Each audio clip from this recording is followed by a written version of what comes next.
안녕하십니까. 세종시의회 행정복지위원장 임채성 의원입니다. 존경하는 시민 여러분, 그리고 언론인 여러분, 어느덧 벚꽃 흩날리던 봄의 문턱을 지나 실록이 아름다운 계절 5월의 중턱에 와 있습니다. 이번 정례회가 끝나면 제4대 시의회가 출범한 지 1주년이 다가옵니다. 그동안 행정복지위원회는 초심불망의 마음으로 오로지 세종시민의 행복과 세종시의 발전을 위해 멈추지 않고 달려왔습니다. 국회 세종의사당 건립 지원, 2027년 하계 유니버시아드 대회 유치 지원, 주민자치 실현, 취약계층 지원, 저출산 극복, 환경 조성 등 다양한 시정 현안에 대한 문제점을 파악하여 대안을 제시하는 등 한 목소리로 의정활동을 펼쳐왔습니다. 앞으로도 시민들과 소통하고 집행부와의 협치를 통해 세종시 발전을 견인하고 시민이 행복한 도시를 만드는 데 역점을 두고 의정활동을 펼쳐나가겠습니다. 그럼 지금부터 행정복지위원회 소관 브리핑을 시작하겠습니다. 먼저 제83회 정례회 의정활동 계획에 대해 말씀드리겠습니다. 우리 위원회는 5월 23일부터 6월 19일까지 조례안, 동의안, 예산안 결산위 등 총 39건 안건 처리와 행정사무감사를 실시할 예정으로 5월 23일에는 조례안 25건, 동의안 8건, 변경안 1건 등 34건을 심사할 계획입니다. 또한 5월 24일과 5월 25일에는 2022 회계연도 세입세출 결상 승인의 건 및 기금 결산 승인의 건, 예비비 지출 승인의 건을 심사할 예정입니다. 오는 6월 1일부터 12일까지 행정사무감사를 실시할 예정으로 첫날에는 현장 방문을 통해 문제점과 대안을 모색하는 한편 본청, 직속기관, 읍면동 등 41개 기관에 대한 감사를 통해 집행 과정에서 부당한 사항이 없는지 꼼꼼히 살펴 대안을 마련하는 등 시정 발전에 기여하도록 노력하겠습니다. 6월 16일과 19일에는 2023년도 제1회 추가경정 예산안을 심사한 후 2023년도 행정사무감사 결과보고서 채택의 건을 처리할 예정입니다. 다음은 총 39건의 심사 안건 중 행정복지위원회 소관 의원 발의 조례안 15건에 대해 말씀드리겠습니다. 먼저 본 위원장이 대표 발의한 세종특별자치시 고독사 예방 및 관리에 관한 조례안입니다. 고독사로 인한 개인적 사회적 피해를 방지하고 시민의 복지 증진에 이바지하고자 고독사 예방 및 관리를 위한 지원 사업과 협력 체계에 관한 사항 등을 규정하였습니다. 두 번째, 유인호 의원이 대표 발의한 세종특별자치시 국가보훈 대상자 등 예우 및 지원에 관한 조례 일부 개정 조례안입니다. 국가보훈 대상자에 대한 예우를 강화하기 위해 전상 군경, 공상 군경 및 순직 군경 유족에게 월 5만원 보훈 명예수당 지급 근거를 신설하고 참전 유공자의 사망 위로금 지급 시 기존 1년 이상 거주 조건을 삭제하여 지급 기준을 완화하는 방안을 마련하였습니다. 세 번째, 유인호 의원이 대표 발의한 세종특별자치시 독립유공자 예우 및 지원에 관한 조례 일부 개정 조례안입니다. 다른 조례에서 규정하고 있었던 독립유공자의 사망 위로금 지급 기준을 독립유공자 예우 및 지원 조례에 반영하고 복지 지원 내용을 현행에 맞게 개정하였습니다. 네 번째, 유인호 의원이 대표 발의한 세종특별자치시 위원회 설치 및 운영에 관한 조례 일부 개정 조례안입니다. 서면회의 심사수당 지급 근거를 신설하고 공무원과 의원의 수당 지급 대상 제외 근거를 명확히 하는 등 조례 해석과 적용의 혼란 및 분쟁을 방지하고자 하였습니다. 다섯 번째, 유인호 의원이 대표 발의한 세종특별자치시 주민자치의 시범 실시 및 설치 운영에 관한 조례 일부 개정 조례안입니다. 주민자치의 회계연도 통일을 위한 위원회 임기 조정 및 운영위원회 위원 위촉 규정 개선, 주민자치의 위원 선정 방식 변경 등 현행 제도의 운영상 나타난 일부 미비점을 개선 보완하고자 마련하였습니다. 여섯 번째, 김충식 의원이 대표 발의한 세종특별자치시 체육진흥조례 일부 개정 조례안입니다. 상위법인 국민체육진흥법 개정 사항을 반영하여 세종특별자치시 체육회 및 장애인 체육회 운영비 지원 사항을 구체적으로 규정하였습니다. 일곱 번째, 김현미 의원이 대표 발의한 세종특별자치시 국제경기대회 지원 조례안입니다. 세종시에서 개최되는 국제경기대회를 지원함으로써 국제스포츠 교류를 활성화하고 지역 발전에 이바지하기 위해서 국제경기대회 유치 여부에 대한 의회의 사전 의결 절차를 규정하고 행재정적 지원과 대회 종료 후 사후평가 결과를 의회에 제출토록 규정하였습니다. 여덟 번째, 김현미 의원이 대표 발의한 세종특별자치시 국제교류 거점도시 육성 및 지원 조례 일부 개정 조례안입니다. 국제교류 거점도시 육성 및 지원이라는 취지와 목적에 맞게 제대로 기능할 수 있도록 국제교류 거점도시의 개념을 재정립하고 정주 환경 지원 시설을 확대하는 한편 국제교류 사업 활성화를 위해 민간 및 공공기관의 지원을 확대하겠습니다. 아홉 번째, 김현미 의원이 대표 발의한 세종특별자치시 국제문화교류 진흥조례 일부 개정 조례안입니다. 민간의 행정 참여 기회를 확대하여 국제문화교류 사업을 효율적으로 추진하고자 국제문화교류 사업을 관련 법인, 단체, 기관 또는 개인에게 위탁할 수 있도록 하는 사항을 규정하였습니다. 열 번째, 김현미 의원이 대표 발의한 세종특별자치시 스포츠클럽 육성 및 지원에 관한 조례안입니다.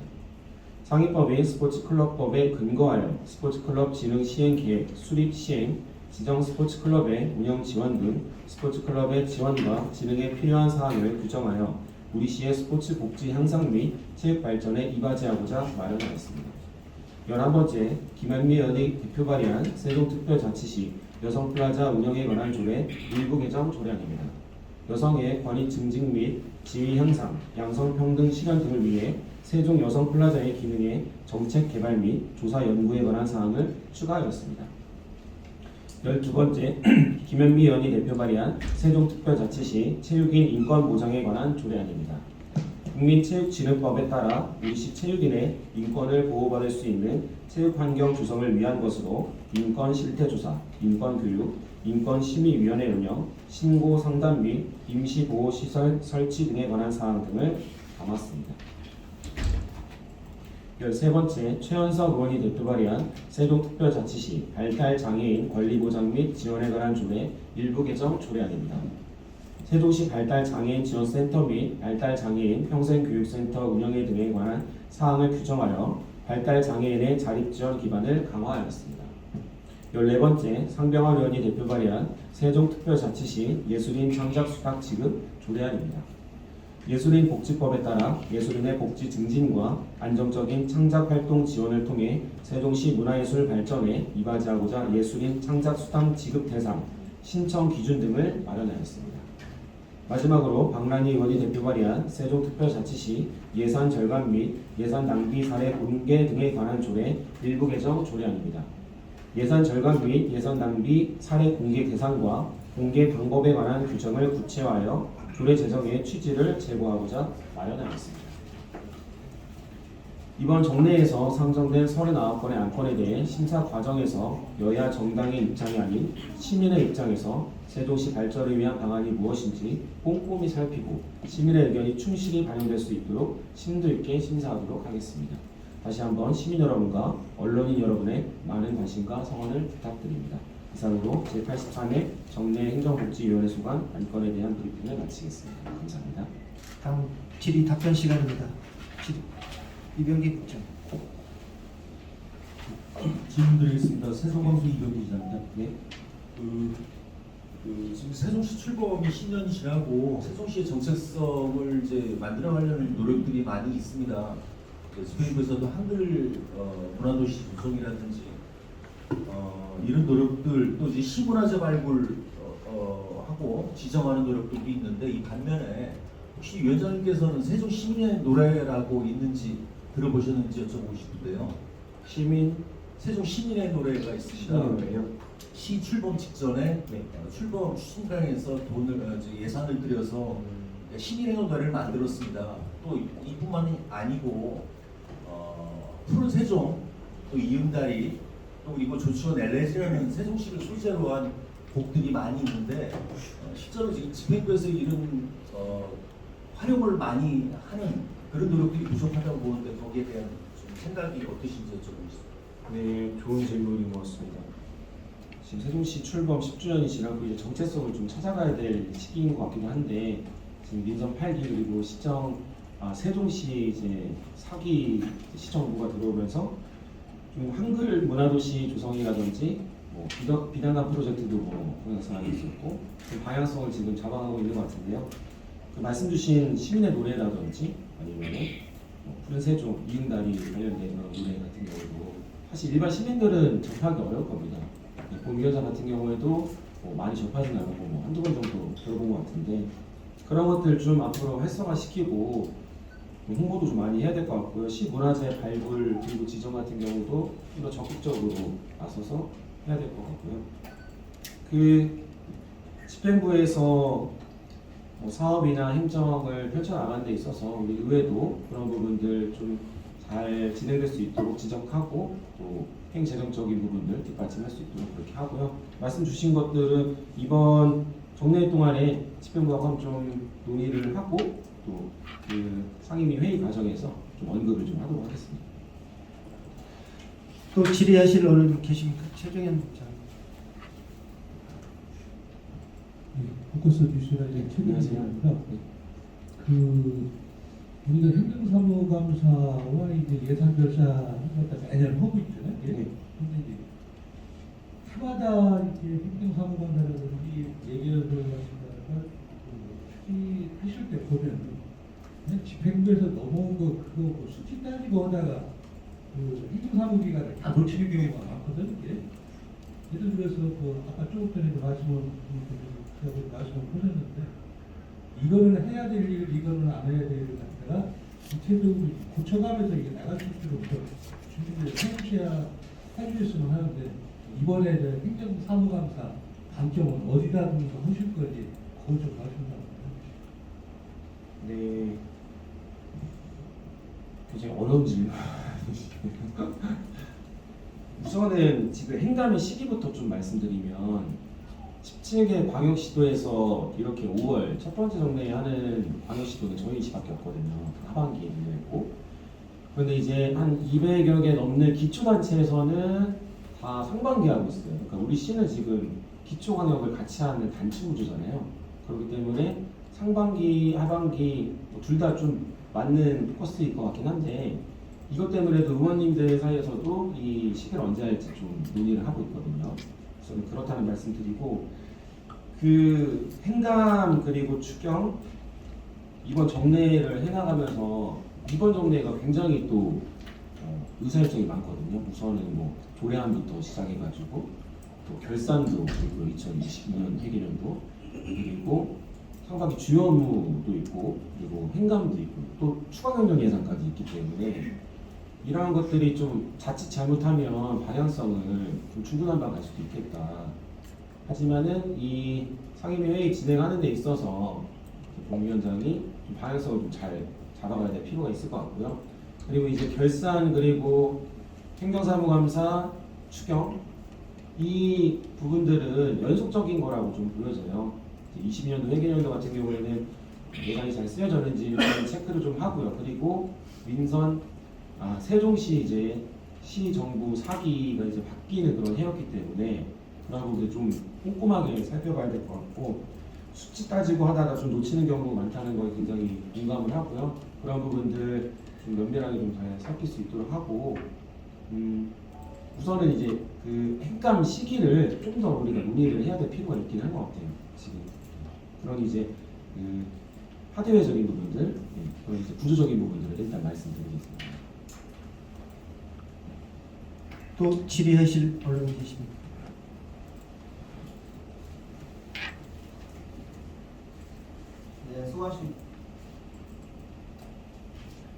네, 수고하십니다. 영인일보 한창수 기자입니다. 네, 안녕하세요. 의장님께 초도에 저출산 이 모든 문제가 대한민국의 문제이고 우리 세종시의 문제입니다. 그런데 저출산 문제에 대해서 의회의 생각과 또 우리 최민호 시장님도 이런 고민을 또 갖고 있는 걸로 알고 있습니다. 어떤 계획을 갖고 있는지 그리고 젊은층 MZ 세대에게 비전을 줘서 우리 세종시가 전국 평균 1.7로 나오고 있습니다. 전국 1등인데요. 평균치가 보통 두쌍 결혼하시면 0.8로 나오고 있습니다. 우리 세종시가 이런 전국에서 젊은 층들이 세종시로 일단 앞으로 이제 실질적인 수도가 되는데 이런 문제점을 어떻게 해결하시고 앞으로 이 세종시가 명품 세종 도시로서 전 세계에서 불어하고 대한민국의 최고의 1등 국가가 될 수 있는 그런 방안을 한번 어떤 생각을 갖고 있는지 답변해 주시면 우선은 이제 시 집행부도 그렇지만 의회에서는 이 저출산 관련해 가지고 굉장히 적극적으로 지금 다가가고 있습니다. 그 중심에 또 저도 포함이 되어 있는데 저도 다자녀 가정의 또 부모고 새 아이가 있고 하다 보니까 요즘에 참 이 청년들이 많이 힘든 것 같아요. 결혼하기도 어렵고 하지만 결혼해서도 아이 안 낳죠. 한 명도 안 낳는데 우리 세종시 그 학교 출산율 말씀하셨는데 제가 알기로는 그 출산율이 한 1.28 정도 되는 걸로 알고 있고 전국이 한 0.75. 이게 가임 여성의 평생 아이를 낳는 비율이거든요. 그러니까 여성 한 명이 아이를 한 명도 낳지 않는다는 건데 세종시가 이제 1.28인데 이것도 외부에서 유입되는 부분들이 많고 실질적으로 순증되는 건 없고 떨어지고 있습니다. 이 출산율이. 그게 굉장히 문제인데 그래서 지난번 임시회 때 본위원장이 그 시청 그리고 집행부 상대로 이제 규례를 제정해 나가는 과정에서 공감 대응성이 좀 많이 안 되더라고요. 그래서 지금 20, 30대 젊은 청년들 그리고 아이를 낳고 길러 나가야 되는 가정들에 대한 그런 이제 좀 공감 대응성이 있어야 되는데 사실 이제 집행부의 뭐 간부님들이나 아니면 예를 들어 시장님 같은 경우에도 그 세대는 좀 지났죠. 그래서 좀 이 젊은 세대들을 공감해 줄 필요가 있다 이런 것들 좀 말씀드리고 다행히도 세종특별자치시 다자녀 가정 입학 축하금 지원 조례가 제정이 되어서 지금 내년도부터는 다자녀 가정 세 자녀 이상을 둔 가정한테 학교에 입학할 때 축하금을 일부 좀 드리는 걸로 이렇게 좀 하고 있고요. 교육청에서도 지금 세종특별자치시 교육청 다자녀 가정 그 신학기 물품 준비물 지원 조례 그 조례가 지금 제정되어서 내년부터 또 시행할 새학기 물품 지원 조례입니다. 새학기 물품 조례 이게 또 시행돼서 내년부터 이제 시행할 예정입니다. 어쨌든 이거는 이제 우리 시뿐만이 아니라 우리 국가적으로 좀 전체적으로 나서야 될 문제가 아닌가 좀 싶어요. 그래서 정부에서도 좀 적극적으로 좀 나섰으면 좋겠고 우리 시 차원에서도 저출산 극복할 수 있게끔 노력을 많이 기해야겠다. 왜냐하면은 우리나라가 어떤 지화 자원이나 아니면 어떤 자원이 나오는 나라가 아니라 오로지 이제 순수한 우수 인력 자원으로 이만큼까지 발전해왔고 OECD 국가 중에 이렇게 성장을 하게 될 수 있었는데 지금 현재 우리나라 출산율이 OECD 국가 중에 꼴찌입니다. 꼴찌. 그러니까 대부분 OECD 국가 중 보면은 한 2.1 정도 평균 되는데 우리나라는 0.75 정도죠. 그러니까 뭐 한 명도 낳지 않은 그런 상황이다 보니까 앞으로 좀 이게 굉장히 큰 문제일 것 같아요. 이거는 이제 본 위원장은 피부로 느끼고 있는데 정부 차원에서도 그렇고 시 차원에서도 좀 노력을 많이 기해야 될 것 같습니다.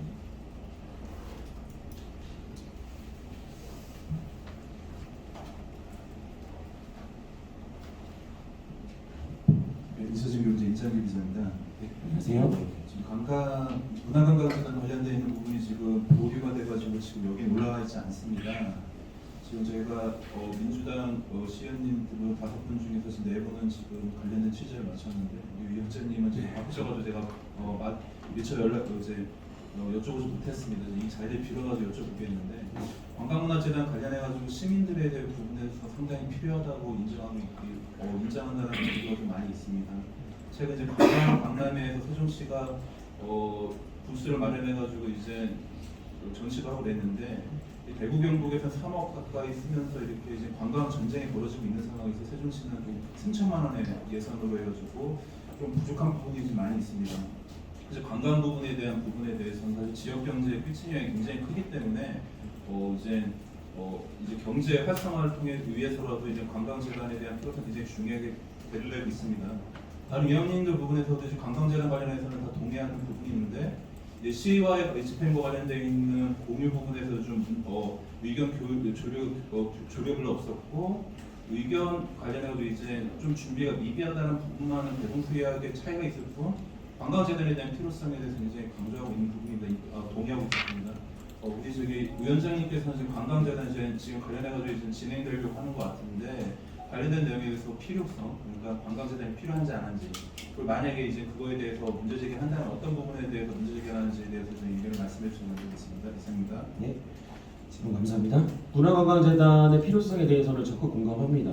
그렇지만 이제 시기적으로 봤을 때 우리 시가 현재 이 갖고 있는 인프라 그리고 숙박 시설 그리고 이거를 활용한 앞으로의 경제의 연계성을 봤을 때 저희 위원회에서 판단했을 때는 조금 시기상조도 있었으나 앞으로 향후를 봤을 때는 지금 꼭 필요한 부분이라고도 보여지고요. 한 예를 들어서 인근에 이제 공주시 같은 경우는 기초단체인데 백제문화재라든지 공산성을 활용한 다양한 축제들 그리고 여러 가지 문화재 왕릉들을 활용한 그런 이제 관광 그런 이제 인프라가 확실하게 있고요. 그거에 반해서 상승하는 그런 지역 경제 활성화 효과 굉장히 톡톡히 누리고 있습니다. 그에 반해서 우리 시를 봤을 때 우리 시가 과연 지금 관광적으로 봤을 때 많이 외부에서 시민들을 유치하고 또 숙박업소가 원활하게 돼서 와가지고 숙박하고 그리고 식사도 좀 하시고 이렇게 경제 활성화가 부응할 수 있느냐, 이게 사실 인프라가 아직까지는 좀 미흡한 부분들이 많이 있습니다. 물론 지금 호텔이 계속해서 이제 오픈하고 있는데 과연 이제 외부에서 이제 외부 시민들께서 오셨을 때 호텔 얼마만큼 이용할지 그리고 우리 시에서 얼마만큼 쓰고 가실지 이것하고 좀 체크를 해봐야 될 부분도 있고, 문화관광재단 뭐 운영가 80억 정도 쏟아부어서 이제 한다고 하는데 과연 그 안에 얼마만큼 효과를 거둘지도 조금 의문이기도 하고요. 물론 지금 필요는 합니다만 그래서 연구 용역도 했었어요. 작년에 이제 2차 추경 때 부랴부랴 막 올려가지고 연구 용역을 해서 그 연구 용역이 나왔는데 그 조례를 심의 의결하는 그 전날에 이제 그 연구 용역을 가져와가지고 설명을 했던 부분도 있어요. 그러니까 좀 안일하게 진행을 했던 거죠. 계획도 되게 미흡했고요. 그런 부분에서 좀 계획을 좀 채웠으면 좋겠다는 차원에서 무작정 뭐 집행부에서 의결해달라고 해서 의회에서 의결하는 거는 아니잖아요. 그런 기준은 아니잖아요. 그래서 좀 더 보완해와라 이렇게 해서 보류를 했던 부분이고요. 보류를 좀 많이 해왔고 앞으로 이제 계획도 차근차근히 또 만들어가고 있는 과정이기 때문에 지금 뭐 이번 정례 동안에 상임위에서 뭐 전향적으로 지금 보고 있고요. 심의 의결 과정에서도 그런 질의 답변이 또 있어야 되고 그 과정에서 뭐 결론은 정해져 있는 건 아닙니다만 지금 위원님들과 잘 상의해볼 그런 예정입니다. 또 질의하실 언론이 계십니까? 안 계심으로 행정복지위원회 소관 브리핑은 마치겠습니다.